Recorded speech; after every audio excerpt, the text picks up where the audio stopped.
Welcome everyone to this meeting of Finance Strategy and Management. Item number 1, apologies for absence.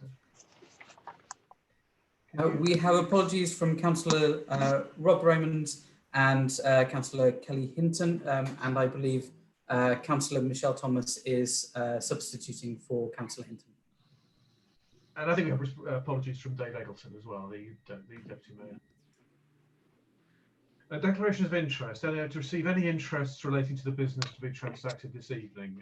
Does anyone have an interest to declare? Okay. Item number 3. Do we have any public participation requests, Town Clerk? No, we don't. Okay. Item number 4. To approve the minutes of the meeting held on the 26th of May. Any comments of accuracy, or can I have a proposal? Councillor Plant, are you proposing that we accept them? Councillor Gavashak? Excuse me. Yes. Are you trying to speak? Yeah. Oh, okay, right. Just a point of accuracy. I put a declaration of interest because of being in hospitality, the same as the business mentioned about the lease. But I wouldn't say I'm a competing business. It makes it sound like I was going for the same lease or something. It was just being in the same field of hospitality, that was all. I just thought it looked a bit, because it already mentions my declaration at 17, but it just looks a bit odd to say competing business. Yeah, that's I suppose a subjective matter. I'm happy to delete the word competing if the Town Clerk is content with that. Just being a fellow business, I suppose. So with the amendment that we delete the word competing from item 4, are there any other items of accuracy? Okay, all those in favour of accepting the minutes as on the agenda with that one amendment. Okay, thank you everyone. Item number 5, finance, to receive the papers attached to the agenda. It says here dashboard papers, management account, summary of Sotc expenditure, Expenditure performance updates, which we didn't have in time for the agenda. So that isn't there, but I can give a verbal update on that when we've been through those. So let's start off with the dashboard papers. Any comments on those? Councillor Hamilton. I'm happy to note all the dashboard papers, including the updated investment performance, which Liz has emailed to us in the last 3 days, as it were. Obviously, I'm not going to go on and on about where we are at in terms of operating deficit, but I just think that we as a committee should look at a focus on those revenue generating projects, particularly when we come to some items later in the agenda, and look at those projects rather than and perhaps at this time, we perhaps need to look at where we do spend our money and focus on those and bring them forward. That is an item for later in the agenda, yes. So, and we can have that discussion later. But I thank Liz for, as ever, most in-depth report. I have read it in detail. I have been through the reconciliations, and I'm happy to so note. Okay, that seems a reasonable proposal. Anyone would like to second that? Councillor Miller. Town Clerk, in the absence of the investment performance update, but it has been emailed subsequently, can we receive it and distribute it with the minutes, or are we best just leaving it? Can I let the Town Clerk answer? It has already been circulated to councillors, and it is simply for information. It's not something that we can control and is an ever-changing position. It certainly wouldn't be appended to the minutes at all. And as it's already been circulated, I don't believe it needs to be circulated again. But of course, we will keep councillors updated both on how the investments are performing and, of course, on the financial impact assessment of the COVID-19 crisis, which is continually evolving. It is worth noting, I mean, the councillors have been sent that information, and it would normally be on the agenda and available to members of the public. So I think we should include it in the minutes, as we are agreeing to note them. I'm happy to include it within my proposal to note it, and also note the later investment performance report. and attach it to the minutes so that it's a current record. Yeah, I'm fine with that. So it's worth noting that the report that was circulated showed that that one of the investment managers had about recovered to the figure of 12 months ago, and one was about 5% below. So the situation has improved considerably as the lockdown has eased and the markets have recovered. Town Clerk. Could I suggest that rather than appending it to the minutes, what I could do is something along the lines of append it to the agenda and papers as published on the website, so that anybody looking to find them can still find them in the place that they would expect to find them. Yeah, fine. I think that's a helpful suggestion. Yeah, so I suggest we modify the proposal, Councillor Hamilton. I'll accept that proposal. Okay, so that proposal, as suggested from Councillor Hamilton, as suggested, amended by the Town Clerk. All in favour of that proposal? Okay, thank you. 2021-22 budget. To approve the timetable. So this is on page. I can find it. 41 of the agenda. That's not. It's on page 39. So we have a 3-cycle timetable here. The first of which is primarily the Value for Money group, working group, and the Finance Committee itself, looking at the initial considerations, and then 2 cycles. The first of which the committees will consider their proposals, and then a final cycle in November, December, which final adjustments are made, which is broadly what we've done in recent years. Town Clerk or the Accountant, do either of you want to comment on this timetable? Or is that, does it speak for itself? Town Clerk. Yes, I think you summarised it well. It will be the same as previous years, which seems to be tried and tested. So there's nothing particular to add to this. Councillor Gabshaw. I propose acceptance of this timetable, and I know sort of Councillor Hamilton's comment earlier that item 1 on the cycle 1 is the Value for Money working group looking at the budget in depth, which will include revenue streams, etc., etc., etc. So there's an opportunity there. So I propose we accept the timetable. Thank you. Okay, do I have a seconder for that, Councillor Plant? Just to remind you, we'll be appointing the Value for Money working group later in the agenda tonight. Does anyone else have any comments, or shall we just go to the vote? Okay, so all those in favour of the proposal of accepting it as on the agenda? Okay. Thank you, everyone. Item number 7, working groups to approve the membership and terms of reference of the 353-357 Reading Road group, first of all, and we'll do the Value for Money second and separately. So we have the terms of reference. Is there any proposed change here from the previous? I don't think there is. Can you just confirm that? No. So this is the terms of reference under which it's broadly been operating only last year and in previous years. So I suggest we do the terms of no, because the numbers might change, I suppose. So it will be proposed that the group consists of 4 councillors and representatives from the sports clubs. The councillors last year were the Mayor, myself, Councillor Hamilton, I thought it was Councillor Clark, and Councillor Hooper. That was 5. My misremembering. Yeah, it was 5 members last year, so I think we need to look at the terms of reference to keep the same councillors that are currently on it. Well, let's look at the members first and adjust the terms of reference as the membership emerges. Town Clerk. And the terms of reference simply say at least 4 councillors. They do, yes. So, yeah, thank you. Councillor Plant, did you want to? I was just going to reiterate, it says at least 4, so no change needed. Okay, thanks.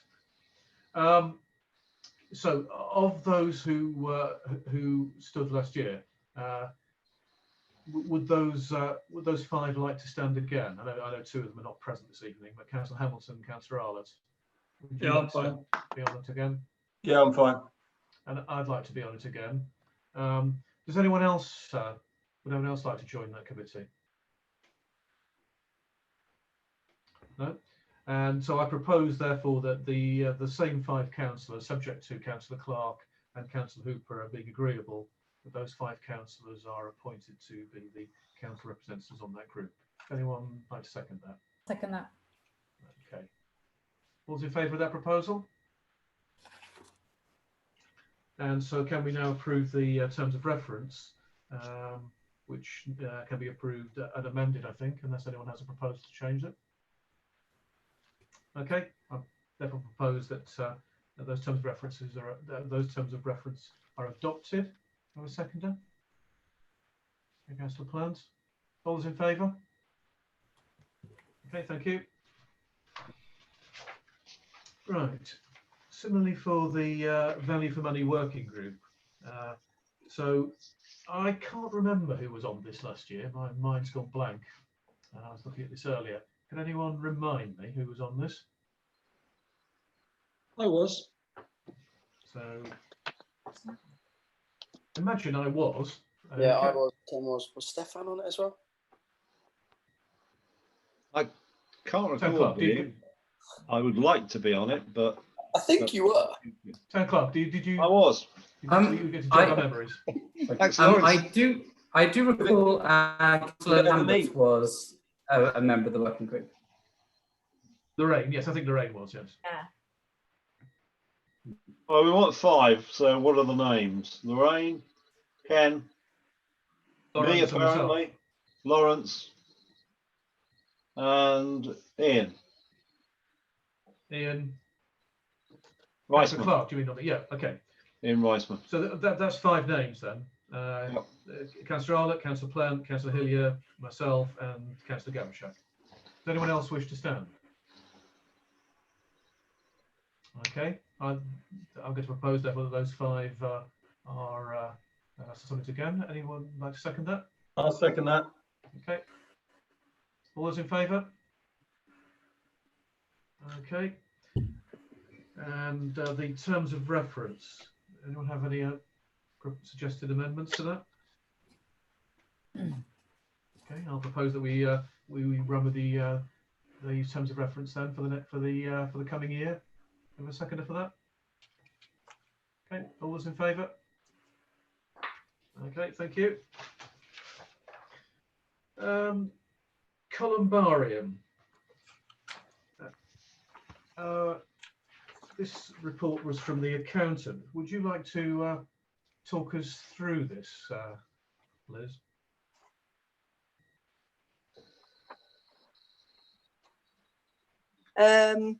Yeah, so this report we've had to do because Universal Stone, who are doing all the work on the columbarium, including the enabling work, realised sort of early on when they did a visit recently before starting the work that the costs associated with replastering the inside of the columbarium and the floor, the original tiling on the floor, was going to be quite a substantially bigger job than they were expecting because of the sort of damp penetration that there's been over a number of years, which has now more or less dried out because of the preventative work that we've been doing up there. So now that the columbarium has sort of dried out inside, it's easier to kind of see that there are going to be some fairly major issues with the plastering and the floor.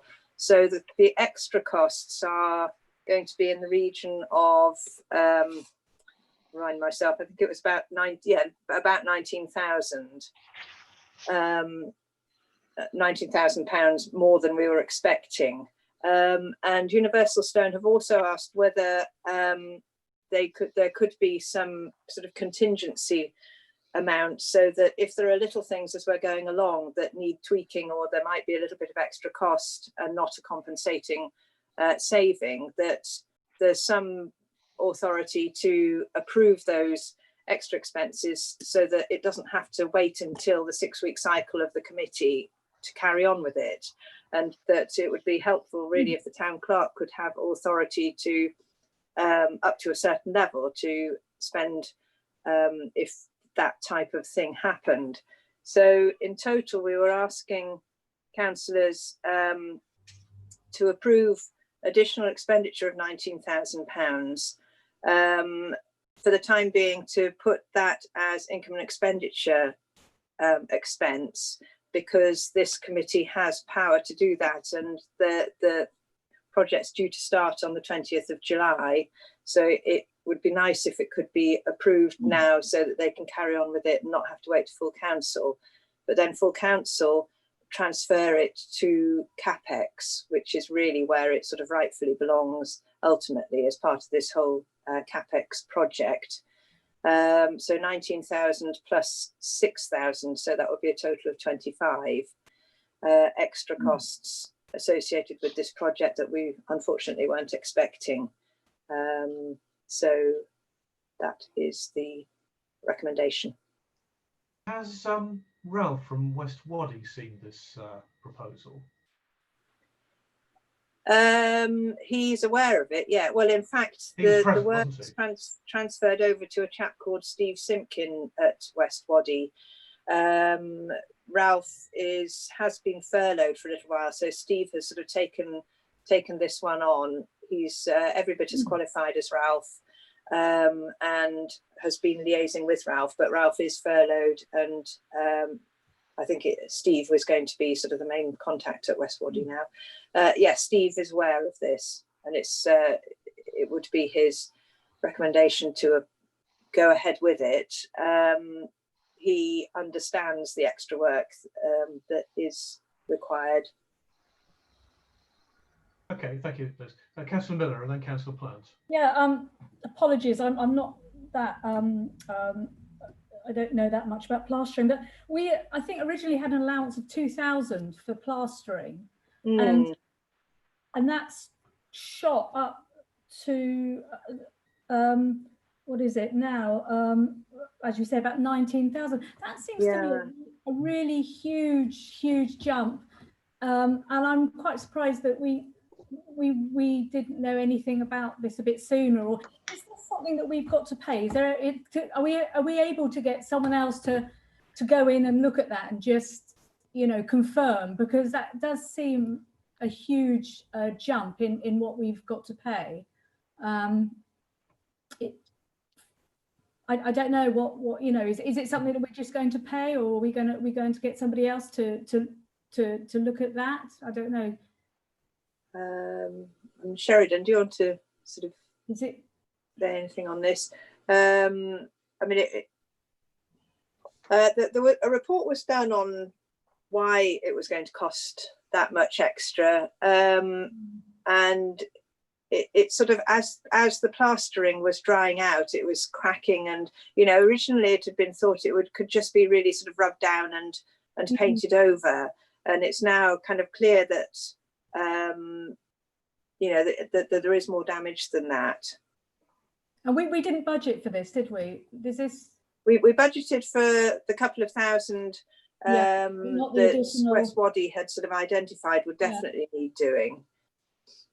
Yeah. Yeah. Councillor Plant, I think you were next. I was just going to, following on from Councillor Miller's, it is a pretty large area of plastering. It's almost 100 square metres of plastering, which is quite a lot if they've got to take it down and redo it. It's almost a 3-metre wall and 32 metres length of it, which plastering was one of the largest costs, I think, when we did our building in the town square. But my point was actually 4.1, 4.2. Sounds like we probably need to, I guess, if we can get a second quote, potentially good. But all I was just going to say is, looking at the total cost, you know, approaching the 200k mark, 4.3 is 6,000 of kind of delegated powers enough to kind of see the project through the time period it needs? Does it need to be slightly more than that, or is that okay? 10 o'clock, do you want to answer that, seeing as you'll be responsible? Thank you very much. On the flooring work and the plastering, I think the key thing is these things, they might not need to be done structurally as part of the columbarium work. However, if the council is looking to achieve the finish that it really wants to achieve with the columbarium, then it just takes it to that next level where it's properly finished off to a high standard, and that's what we're really looking for. With regard to whether or not an additional quote is needed, it is an additional cost. West Waddy believe that the costs are justified, and there has been a rigorous tender process up until now. So on that basis, I would be satisfied that it represents good value for money. Councillor Arnott, I think you were next, and then Councillor Hamilton. Councillor Hamilton was first. Okay, Councillor Hamilton. Yeah, I'm concerned. I hear what Councillor Miller says. My two concerns, given this extra 19k or 25k, would this tender still be the most value for money? The town clerk has confirmed that, I think, from what he's just said, but I can't remember what the other figures were, and from the other tenderers, and the financial administrator obviously has that to hand. But my other concern is scope creep. Okay, they come back now for another 25k. What happens in, over the course of a big project like this, you're going to get swings and roundabouts. What happens if they come back with another 25k when they get to the roof or whatever it might be? And I'm quite happy for the town clerk, and I suggest actually the mayor, given his expertise in this area, to look at the project and just recommend what's right. Over the course of the project, there'll be swings and roundabouts, and if we could try and get to the target figure, then great. If it's slightly over, we're slightly over. Town clerk, do you want to respond to that, or are you happy to leave it? Yes, I'm in agreement with that. I would be happy with the if there were to be a certain amount of capex delegated to me, I'd be happy to do that in consultation with certain councillors, for example. That was a suggestion I was going to make. In answer to a couple of other points that Councillor Hamilton raised, Ralph at West Waddy has shown to be an excellent judge. I found him excellent to work with, and if so, I haven't met the guy who's replaced him, Mr. Sotc. But if West Waddy is satisfied, I think that's an important consideration in judging that the work is reasonable and represents value for money, and also suggests that other unexpected costs are unlikely, but they are always possible in a project of this sort. Mr. Mayor, would you like to give you? Yeah, I'd like a little bit more detail on this. I don't quite understand. I've had nothing to do with this, but someone's telling me all the plaster is cracking and needs taken off the wall. I take that as existing plaster, or is it new plaster? But the concern I would have, if they're on about doing the floor and the walls, that there's not rising damp there. Otherwise, we're going to spend all this money doing the floor and the wall, and if there is rising damp, you're going to get the same problem again. So I'd prefer a little bit more detail on that. But on 4.1, it does mention roof repairs as well, other than the wall and the floor. Town clerk, would you like to reply to that? On the roof repairs, if you go inside the first chapel, between the nave and the, well, I suppose this, yeah, between the main body of the church and the bit on the end, if you like, there is a gap in the ceiling. You can actually see sunlight, and water has been kind of streaming through there, and that's caused a lot of the damage to the plaster. It is existing plaster that is there, and I think it was a case of, look, a lot of it is cosmetic. You don't have to do this to get your columbarium. It's just a question of whether or not it's the best option. With the French strain that's been put in, and with the weather, they've been looking at it carefully, and they believe that it looks like it is drying out So we shouldn't have any rising damp issues. And I think West Body are relatively happy with that assessment as well. But Liz might have something to add to that.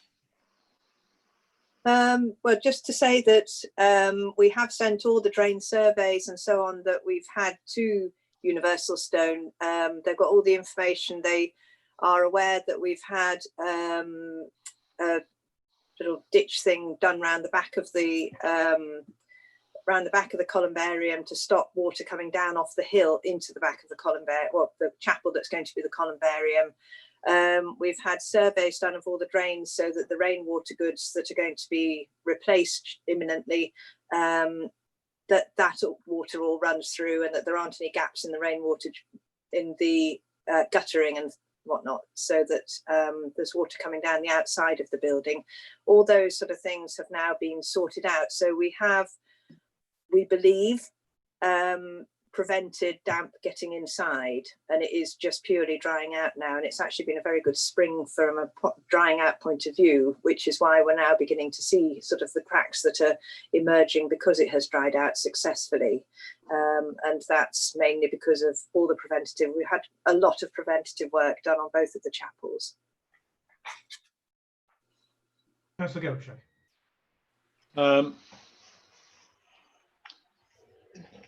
Really a question, and then probably another question afterwards. Do we have a guarantee for this work? Because if the work goes ahead and let's say 4 years down the line, the damp crawls through, are the builders going to actually guarantee the work for, I don't know, X number, 5 years minimum, so that if the damp comes through, they come back and repair it? Don't have the original papers with me. Town Clerk. I suppose if you got the if you had damp issues, then it depends what works were at fault, which was causing those damp issues. So if it were the rainwater goods, for example, then if there were a guarantee on that, then that would cover the damp issues. I think that is an important point that I think we should raise with West Body to see what guarantees and protections we can have in there. I mean, the thing I would say is we've got to do this job correctly, and the town clerk has quite rightly pointed out that if we want a quality product, then we've got to do it. And I'm happy to propose the recommendations with also the delegated powers to the town clerk. I think with just a proviso that we investigate with the surveyors and also the company that's going to do about a guarantee going forward to just to make sure that to do with the work that they do. I mean, if there's something else extraneous that happens, but I would say that with the amount of money we've got here, a minimum of 5 years for the work is required. So I propose 4.1, 4.2, 4.3, plus a provision that we, at least at this stage, investigate. I don't want to hold up the work because I think we should get on and do it, but we should have a conversation about a guarantee for 5 years. I feel sure that the work that they will carry out will be covered by a guarantee. I can't remember what the details of that were. So if we could ask the accountant or the town clerk to produce that figure as soon as possible, that I think would be sensible. Councillor Hamilton. I think it would also be sensible to add to that proposal that if the town clerk could just check who's being furloughed at the company and who's doing the work, and so that we can hold them to account, as it were, to the project. I'm sure he's done it already, but he's got his hand up, but if we can add that as well. Yes, we did meet on site with the commercial director, who we've been dealing with first and foremost, as well as the foreman who's going to be on the site, and I can't remember the role of the other gentleman, but we have with basically our key contacts at Universal Stone and throughout the process. So that's not only on site but also in the back office as well. Okay. from my point of view, Universal Stone were thoroughly impressive in all the dealings that I've had with them. I've attended the meetings, and they've impressed me throughout, as have West Waddy, who've been our advisors. And I'm comfortable with going along with their recommendations. Councillor Governor. Well, I just want to reiterate, I think we have to trust the company we've appointed and trust the surveyors that we've appointed to actually do it. So can I actually sort of firmly make the proposal? Yeah. 4.1, 4.2, 4.3, with the caveat that the guarantee is investigated. Thank you. Yeah, and I'm happy to second that. But it was suggested that the town clerk should consult in the use of his delegated powers in 4.3 with presumably the chair of finance and the mayor. The mayor, yeah. Yep, I'll accept that. Is that fine? Yeah. Yeah. Okay. So can we vote on that proposal, please? With the 2 extra. All those in favour? Okay. Thank you. Those against? Okay. To review the pension discretionary data retention policy, so it's page 47 to 55. So this report was from the accountant. Do you have any comment on this, Liz? Not really. It's an annual thing that we need to do. So it is an annual review of our policy, and the policy's only changed in a sort of cosmetic sense in that it's now in the format that all our policies are in. So it's basically allowing the council to use its discretion if there was a case to be had for an employee to be well, there are five occasions where the council could use its discretion regarding early retirement or certain other items that are in the policy. They have to be addressed in a policy. It's a legal requirement. It doesn't mean that the council has to go ahead and sort of pay an employee's pension or anything like that. It's just that they must consider it if an employee came and asked, and would consider a business case for something along those lines. So it's the same format as it always is. And there's a second, this time there's a new policy on personal data retention policy on page 53 to 55. This is a new policy which again is required by the pension administrators, and I think it's fairly self-explanatory. There's nothing very exciting about that. We have to keep data for a certain period of time, up to 15 years in fact. There's certain data, and so it's about that really. The discretionary part that you were talking about is in section 4.6 on page 52, and your report actually refers to that as point 11. Yes, I'm sorry about that. So just in section 3.2 of Liz's report, it says point 11, but that should read 4.6 for clarity. That's the discretionary part about things like early retirement, changing the beneficiary rules. Okay, are there any more questions about that? Councillor Plum, were you? I was just going to recommend that it be approved. Another bit of hard work done by the staff. Both documents? I don't see any reason why not. Yeah. Okay, seconder for that? Second that. Councillor Miller, any more comments? All those in favour of that proposal? Okay, thank you. Friday Street Slipway, verbal report from the town clerk, I think. Can you update us on what's happening here? Yes, certainly. Thank you. So as councillors will undoubtedly be aware, Sorbonne Estates, who own the land surrounding the slipway, have taken the action to start filling in the slipway with concrete, with the intention of turning it into parking spaces. We have, or three main concerns have been raised. The first is on planning, whether or not they have planning permission to do so. It appears our planning officer has confirmed with us that planning permission is required and they do not have planning permission for it. And so our planning officer is following this up with the district council planning department, and this will be monitored by the planning committee. The other two matters, which are matters for this committee, are firstly over the ownership of the slipway. There is doubt as to whether Sorbonne Estates owns that slipway, and so the question is who does own it. The second consideration for this committee is around whether or not there are any public access rights over the slipway which are being infringed by the work the Sorbonne Estates are doing. On both these points, I wrote a brief to our legal and finance administrator, Caroline Adamson.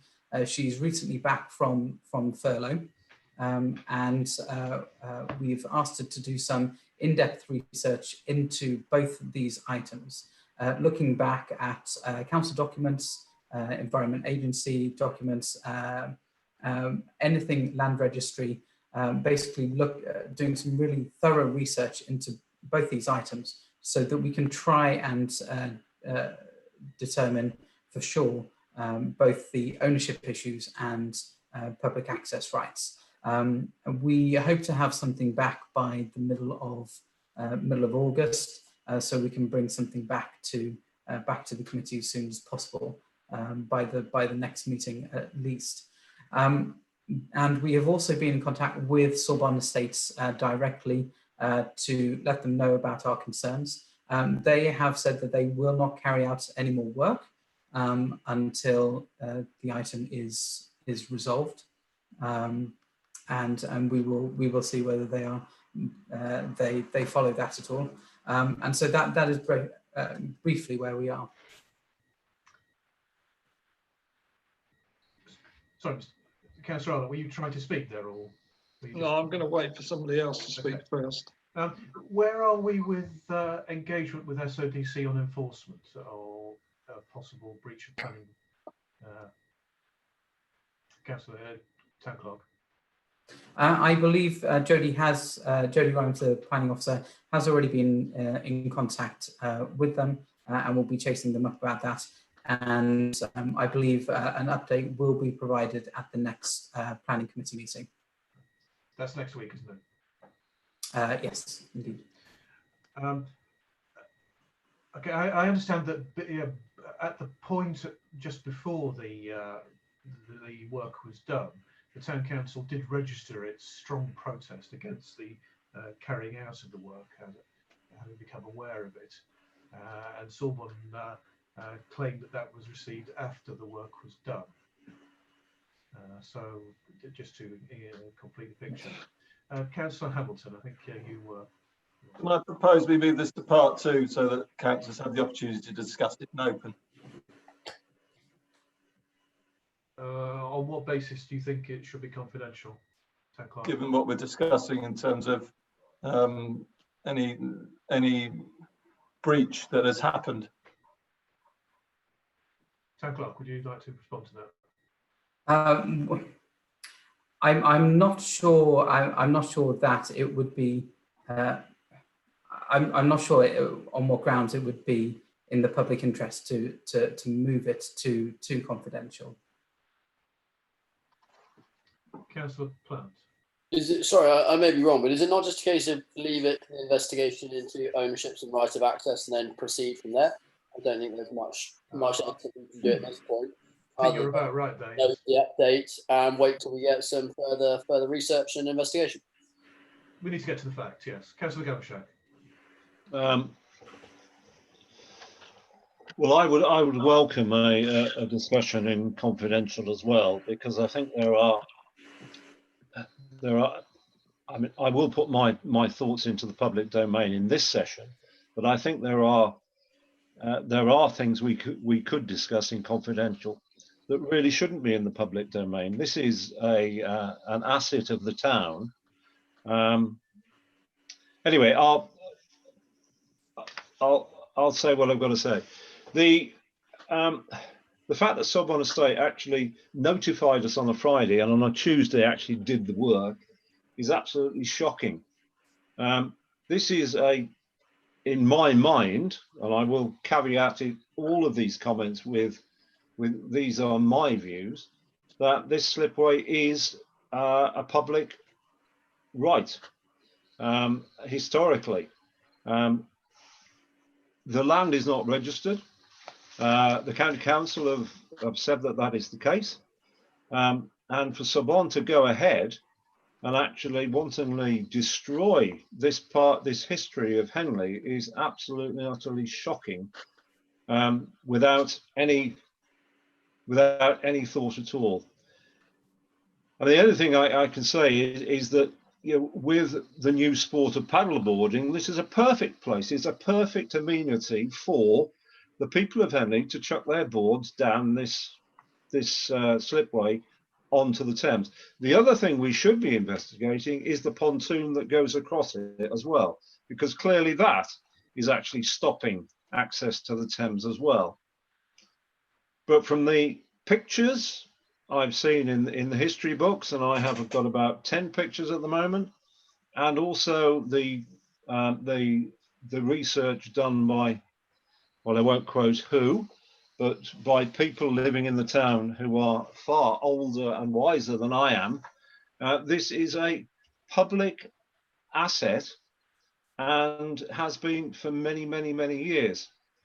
And I think that we should actually have a report brought back, not in 6 weeks' time to the FSM. We should have a report brought back to full council. This is a matter of urgency. We've got to get it done.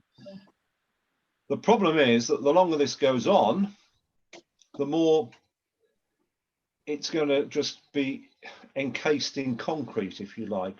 And we should actually be moving in immediately with the pneumatic drills to actually remove and get it back to its status quo, and then actually talk about whether Sorbonne or any other person wants to actually sort of do this. We should, as a town council, put it firmly on the agenda that we take ownership of this, so that we preserve it for the future of Henley.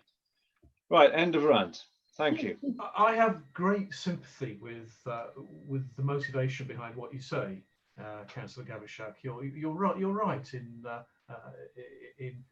wanting to make sure that a public asset and amenity is protected. However, we do have to consider very carefully acting within our powers.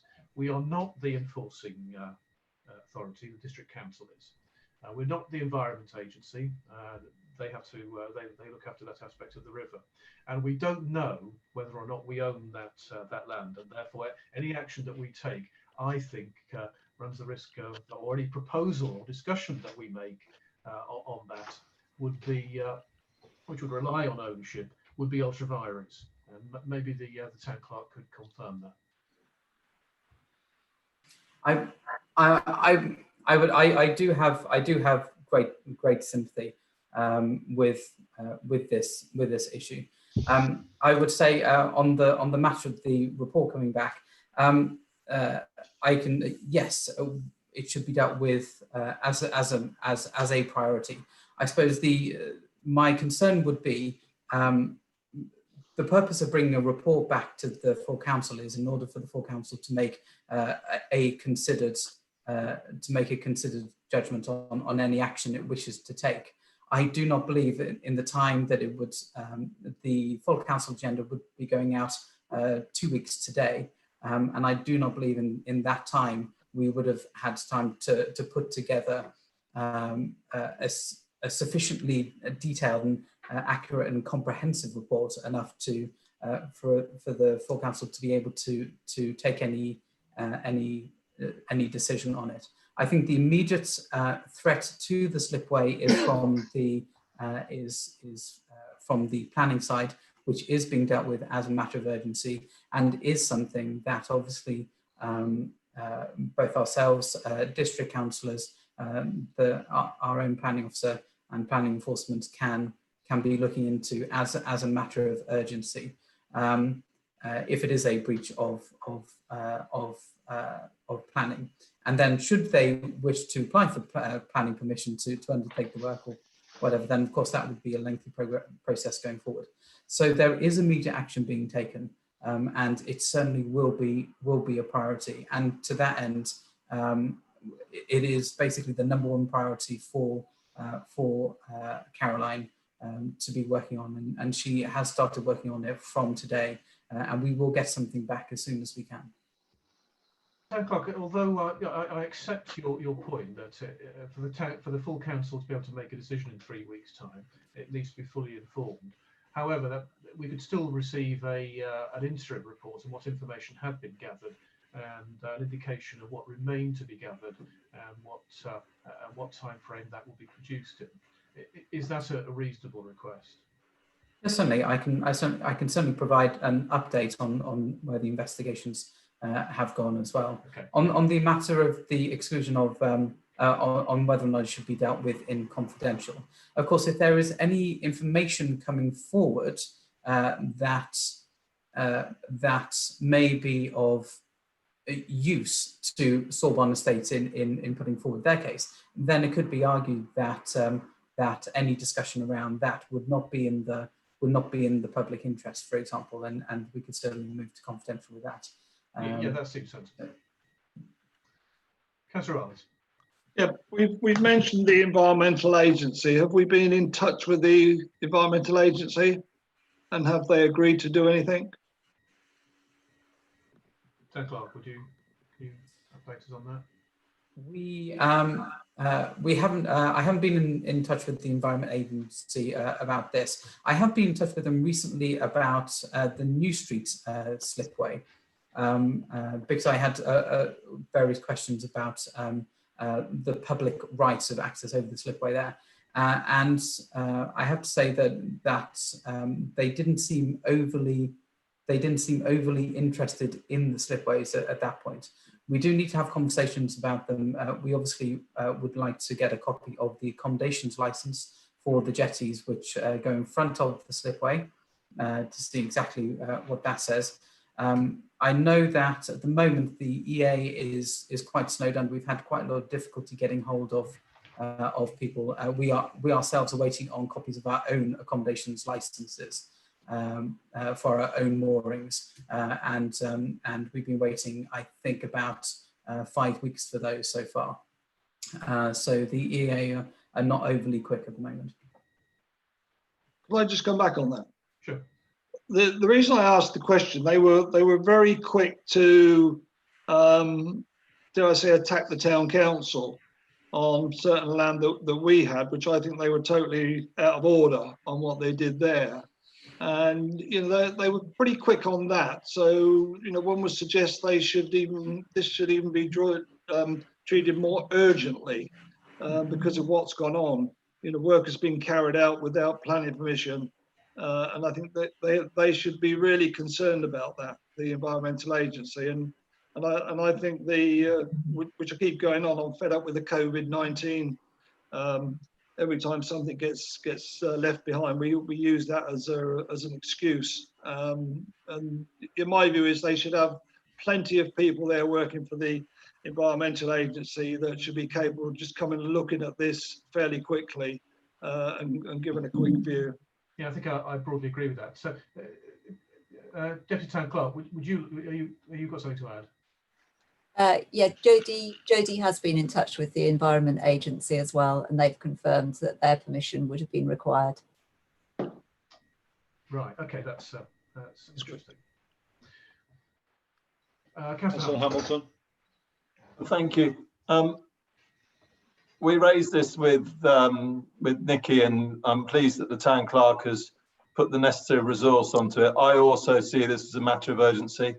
This riverbank is the jewel in the South Oxfordshire Crown, we're told. So I would hope that South Oxfordshire District Council and the Enforcement Agency would jump on this very quickly. Engineering requires planning, and this is engineering pouring concrete.